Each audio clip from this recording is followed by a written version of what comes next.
Right now, I'm challenging myself to see if I can make 128 Regulation H teams that are each different from one another over the course of 128 days. Why 128, you might ask? At the end of the 128 days, we're going to do something special where we battle every team against each other in a single elimination bracket to see which team emerges on top. There will be some competitively strong teams, there will be some gimmick teams, and there will be some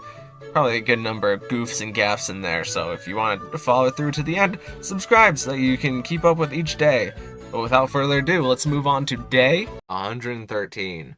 Okay, it's been a while, I know. Admittedly, I did want this challenge to end before the end of December in my defense, and there were things that I already had pre-planned out that I had to work on in February and March. And then I took some time to take a break from getting burnt out in April, and now here we are. Way past when 128 teams was supposed to end, but we're gonna get through it to the end,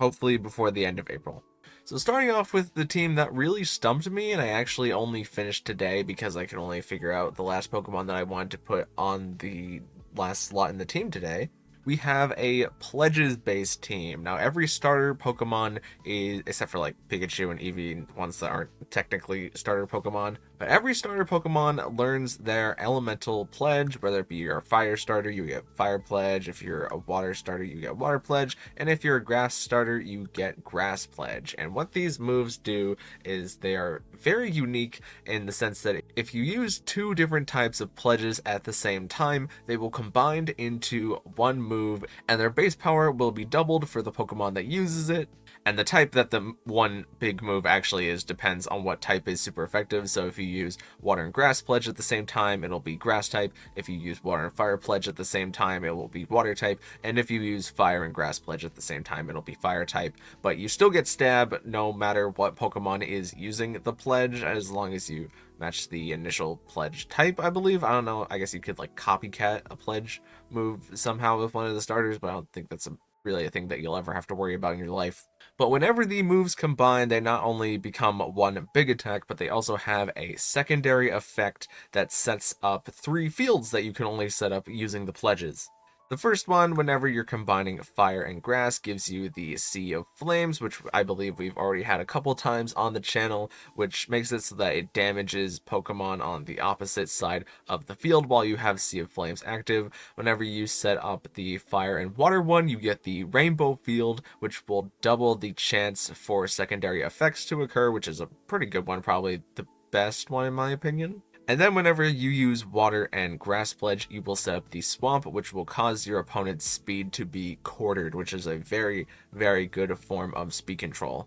So I built this team in order to show off some pledged strategies, but also some of the stronger pledged users. So starting off with our first fire pledge user, we have Blaziken, and you can afford to run Blaziken as a special attacker because there's not a lot of special attacking fighting types, especially those that get Aura Sphere are very valuable for that strong 80 base power, never miss Aura Sphere, very, very good. And then we also have the Heat Wave that we can click just whenever we need a fire type spread move. But if we get off the fire and water pledge to set up the rainbow field, we will have a 20% chance to burn both of the Pokemon as long as they get hit by the heat wave. So that's pretty nice. Also with Blaziken, we have the speed boost, so we can afford to get different Pokemon to set up the pledges, because as long as Blaziken is going really fast, whenever you use 2 of the pledges in the same turn, the first user will activate the move, but the second user will be immediately called to use its move after that. So since Blaziken is speed boosting up and making itself really fast, we can get off a really big, strong pledge move very quickly. And we also have the Focus Sash and the Protect just to make sure that we can not only at least take one hit, but that we are getting off our speed boost very consistently, especially when we lead Blaziken. Next up, we have Torcat, and you might be asking, why are we not running Incineroar? And it's the main reason that I always give whenever we're running an Eviolite Pokemon is because we want to be using the Eviolite item, because it will boost our defense and special defense by 1.5 times. But there's also another reason that we're using Torcat, and that is because Torcat is actually faster than Incineroar. Incineroar loses a lot of speed, so we can use this speed in order to get off our Fire Pledge a little bit faster, mostly just for Primarina. And on Torcat, we just have some regular Incineroar moves that we can use a little bit faster in the Fake Out to hopefully win Fake Out wars, but also we're in doubles, so Fake Out is obviously really good. And we have that fast parting shot in order to get Torcat out of there, and the Will-O-Wisp just to burn the opposing Pokemon and decrease the amount of physical damage that we're taking is nice. And we're Intimidate because Intimidate's great, and we're Grass for dodging the powder moves. It's basically Incineroar, but just a little bit tankier and a little bit faster at the cost of not being able to hit as hard, and also not being dark type, which does come up sometimes. Up next, we have Primarina as our Water Pledge Mon, and we're also going to be using the pretty standard Primarina moveset of just having Moonblast for our big fairy damage, as well as Hyper Voice for our spread water type damage, and the Ice Beam or the grass or flying type Pokemon that we can't hit with our other moveset for whatever reason. We can use Primarina to deal some nice damage into them, and we're going to be hopefully maxing our damage with Primarina since it's one of the slower pledge users. It probably will be the Pokemon that uses the pledge more often than not when it's on the field, so we have the Life Orb to also even further boost the damage. And in case you need a refresher on Liquid Voice, it's just gonna make our Hyper Voice water type is the basic gist of what that does. Next up, we have Superior, and Superior is going to be a full grass damage here, as not only are we Miracle Seed to boost our grass damage, but we're also the grass Terra type, so we're going all out offense with our Superior with no real way to cover ourselves defensively. But when you're throwing out Leaf Storms and you get off the +2 really easily, you're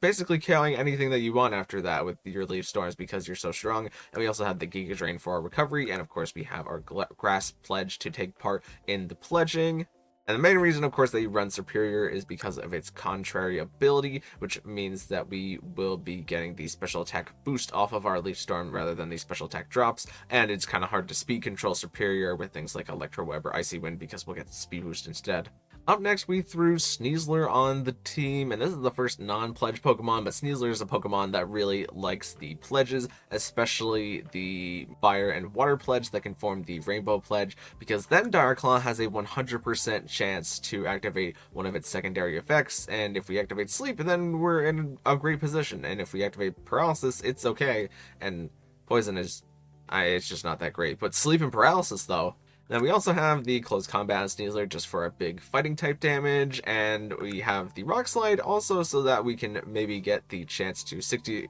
Since it's going to be hitting both Pokemon on the field as long as it doesn't miss, we have a 60% chance to flinch either Pokemon, which is pretty big with the Rock Slide whenever we have the Rainbow Field active, so there's definitely some win cons that can be generated there. And we also have the Feint, just in case a Pokemon is trying to protect in front of us or threatening protect. It's nice to have a little bit of a priority move sometimes for getting sashes as well, so we can break protects and get sashes is the main point of having Feint on the Sneasler. And we are red card because I really couldn't figure out another item that I wanted to activate with our Unburden, but if we bring in red card and we live the hit and we force a Pokemon out, it can be a little bit easier to win games because then you knock your opponent off balance if they had like a very specific Sneasler counter on the field, and now Sneasler is double speed, and the Pokemon that they didn't want to be fighting Sneasler is forced to be on the field. It's nice to have the red card.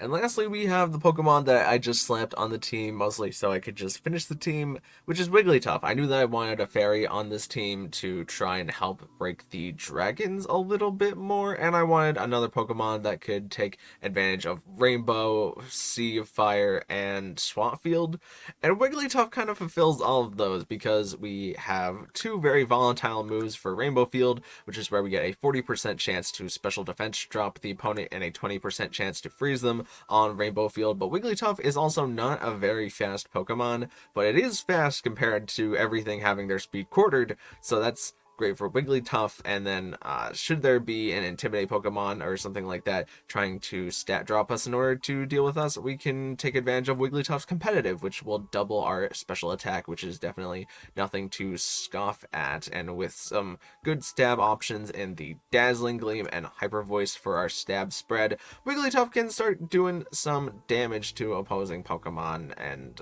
finishing them off. And I gave Wigglytuff the cloak just because it doesn't like being faked out, so I didn't want Wigglytuff to have to be faked out. But yeah, that's the basic gist of the team. Let's get into some battles. Alright, I know it's been a while since I've done this, but this is kind of like riding a bicycle, so it's actually a lot easier than I thought it was. Here we have the Chestnut team that I've been using to try and play into people. So they have a Fire, Water, Grass core, but their Fire, Water, Grass breaker is not a dragon. It is the option of going for the Blood Moon Trick Room with the Farigiraf. So the play starts out, and I kind of lead expecting them to go Trick Room because I want Primarina to be threatening them, and we do get the Intimidate down with Torracat just because it's hard to tell what would be Clear Amulet, probably the Chestnut, but we could just burn the Chestnut since Torracat is kind of speedy. But Torracat is going to actually be the fastest thing on the field, so it gets off the Parting Shot into Farigiraf to decrease its special attack should it go for an attack. And we are going to take a pretty hefty flip turn there from the Palafin because the Palafin is Choice Band, but we at least get a Moonblast into that slot as Farigiraf does in fact set up the Trick Room. We could have Taunt on the Torracat if we really wanted to try and hard stop Trick Room a little bit better, but based on the way the turn is playing out, I just decided to protect Blaziken, and I figured it would be really difficult for them to try and use Farigiraf and Ursaluna to take out Primarina unless they Blood Mooned into that slot, but then they can't Blood Moon on the next turn, which leaves me a little bit more free to act, or we just bring in Torracat. But they just Hyper Voice into us, and we Hyper Voice back into them, but our Hyper Voice was super effective into their Ursaluna, which was probably the biggest threat to us right there as they decide to bring in Rillaboom, and now they can bring the Palafin onto the field in its 0 to hero form. Irian's superior here, and Torracat trying to get down the Intimidate, and also expecting a major hit here, but they just go for the Jet Punch, which does bring Torracat down very low, but they swap in Farigiraf here expecting the Fake Out, which we do go for the Fake Out, but we Terra Grass superior because it wasn't being threatened at that point, and we get a lot of Giga Drain health on the Farigiraf, bringing it pretty low. And at this point we only have one turn of Trick Room left, so I decide to protect with Superior in order to save it, and the Hyper Voice does crit Torracat there, so we don't get to try and get a Will-O-Wisp off into Palafin, which would really help us, but Farigiraf also gets its Throat Spray off, and now that Trick Room is over, we leave Storm into that slot because it's always going to take the damage, and we Heat Wave to cover for the Rillaboom switch in, and we do get the burn here despite the fact that we don't have our Rainbow Field set up, but Blaziken does go down to the Hyper Voice from the Farigiraf, and now it's just Primarina and Superior left. Farigiraf goes for the Protect, but we just Giga Drain the Rillaboom slot in order to get rid of it, so Primarina would be able to act. Primarina gets off the Hyper Voice here, and now Palafin comes in, and it has a bit of an interesting play that it can do where it could try to Jet Punch either slot here, and because it's Choice Band Palafin, it might be able to take either slot depending on how much damage it does, and we don't have our Intimidator left. But they do Terra Water Palafin here as we protect Superior, and we get the call right that they tried to take Superior, so we get Hyper Voice into Farigiraf, which is going to take that down, and it seems like the game was wrapped up here, but they actually get the crit Jet Punch, and I should have gone for Moonblast here, but I tried to go for the Pledge move just for the Pledge video, and they are able to Jet Punch Primarina down, so a bit of an unfortunate end to that battle. We're going for the Pledge moves, actually lost me the game on that one crit there. But also a bit of an interesting showcase how I brought all 4 Pokemon, but it was still kind of difficult for me to go for a Pledge, because while we were in Trick Room, we could have had Primarina go for Water Pledge, which would have caused whoever was next to Primarina to have it activate for them to use the move. But because I was basically always just Hyper Voicing with Primarina, there wasn't a great spot for us to go for the high damage single target move. We have a pretty balanced team, mostly offensive, and then their 2 defensive tools are like the Ninetales for the Aurora Veil or the Arcanine for the Intimidate. So into this team, they lead Dragonite and Primarina, and we lead Blaziken and Primarina because I wanted to try and get off the Rainbow field, and we have the same kind of idea here where I want to get the speed boost off with my Blaziken and a Hyper Voice, and I try Ice Beaming into their Dragonite, but Blaziken gets off the speed boost for free, and Arcanine actually comes in with the Intimidate here, but we went for the Fire Water Pledge just because I figured I would still do a bunch of damage to the Dragonite, but we get Water Pledge damage into Arcanine, which takes it out, and Hyper Voice damage does bring the Blaziken down to Sash, but now we have the Rainbow Field activated, which is super good. Annihilate does use the Terra Water here, though, to resist our big damage, but if it didn't Terra there, it would have gotten knocked out, so at least smart for the Annihilate that it gets to Rage Fist into Primarina, and Hyper Voice is going to finish off Blaziken, but now it is Wigglytuff and Sneasler who would love the Rainbow Field, and Dragonite comes in, but I Terra Dark Sneasler to try and resist the Rage Fist, since we only technically hit the Annihilate, but with one attack, even though it was just one big attack there. So the Rage Fist is only 100 base power right now, so Sneasler with the Terra Dark could probably take it, and Wigglytuff is not threatened by it because it is a normal type. But we get the lucky Dire Claw sleep here on our 100% chance to get our Dire Claw proc to happen. And the Annihilate does Drain Punch into Wigglytuff, but Wigglytuff takes it okay. It has a lot of HP though, so Annihilate gets a lot of HP back, and Dragonite takes its turn of sleep as we just close combat into Annihilate. That crit probably does not matter, and we just Dazzling Gleam into the Dragonite as the Rainbow Field ends, but now their Primarina in the back is not going to take the Dire Claw since they used their Terra on the Annihilate, so Sneasler is good to go there. Here we have the Jumpluff Charizard Torkoal, which is the kind of 3 Pokemon that really picked up towards the end of Reg Age. You usually see like an Ursaluna and then like a Trick Room Center on this team, but they actually have the Torterra as their ground type, which is a really interesting change to make because as a grass type, then you're not getting put to sleep by other Jumpluff sleep powders, even though Ursaluna is usually Flame Orb Guts. Just kind of a side tangent that I'm going on here, but I really like seeing the Torterra here. I think it's kind of neat. But we start with Torracat and Blaziken here for double fire lead, and our opponent also starts double fire lead, which makes things a little bit awkward. We do fake out Charizard here so that it is unable to move, and we get Heat Wave damage off into both of them, which does some pretty good spread. But their Torkoal is actually Shell Smash, so they're a pretty speedy Torkoal at this point. But our Torracat is and our Blaziken obviously is so speedy. We do miss the Heat Wave into the Torkoal with the special defense drop, so we probably would have KO'd it there if it wasn't for the miss, and Charizard also lives the Blaziken Heat Wave, which is a little bit awkward. Fires back its own Heat Wave into us, but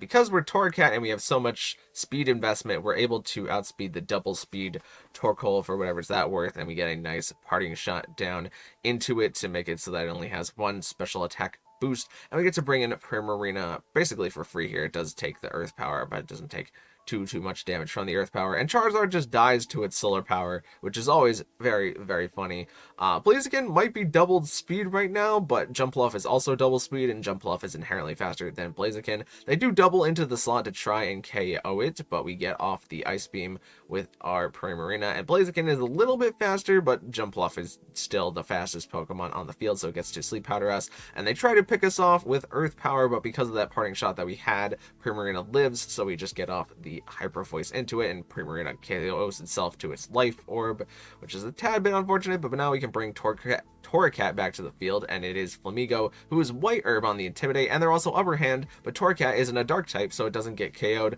by the Upper Hand when we went for the Fake Out, and Blaziken also gets to wake up, so it gets that one Fire Pledge in the Sun, but we get to pick off the Flamigo with the second Fire Pledge from Blaziken. So just a really good start there that we were able to leverage into really not losing too many things, and our opponent was a little bit lucky there by landing the Sleep Powder, but the one turn sleep canceled it out, and the Pokemon that we had in the back I believe was Superior, who probably could have done enough damage to the Flamigo to KO it with help of Torracat.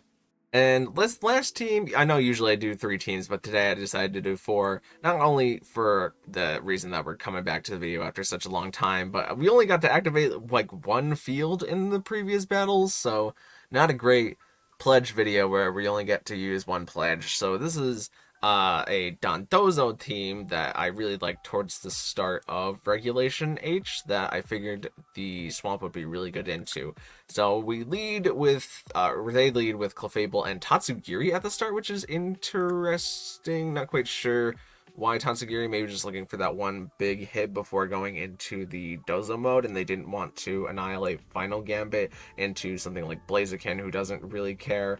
But I lead Superior and Primarina because, as I said, I knew that I want to get up the Swamp. And Clefable redirects here so that Tatsugiri is not getting hit, but we go for our Grass and Water Pledge, and actually just full KOs Clefable, which is awesome there. We get our Swamp, and they are forced to swap into a Pokemon. Superior does live the Draco Meteor from the Tatsugiri, and they form the full Dondozo mode with Clefable's replacement, and they decide to go Terra Grass Dozo here, as I thought they would try to take Superior, but they actually went for Earthquake just for the spread damage there, and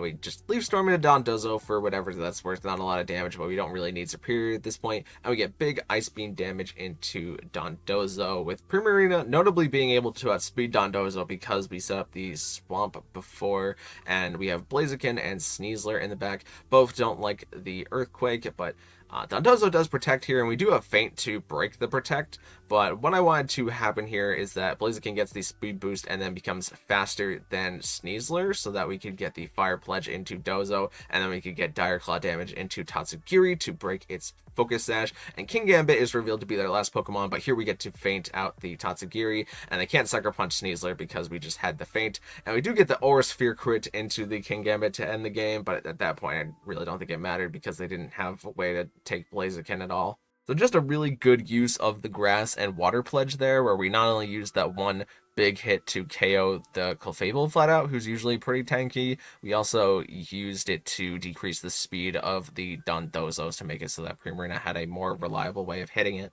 So yeah, that was the Pledges team, and the Pledges are super conditional moves that you can really surprise your opponent if they don't know what the pledge moves are, and I think that there's always like a dedicated person in every low power format that always wants to run the pledge moves no matter how good they actually are, which is super fun to see.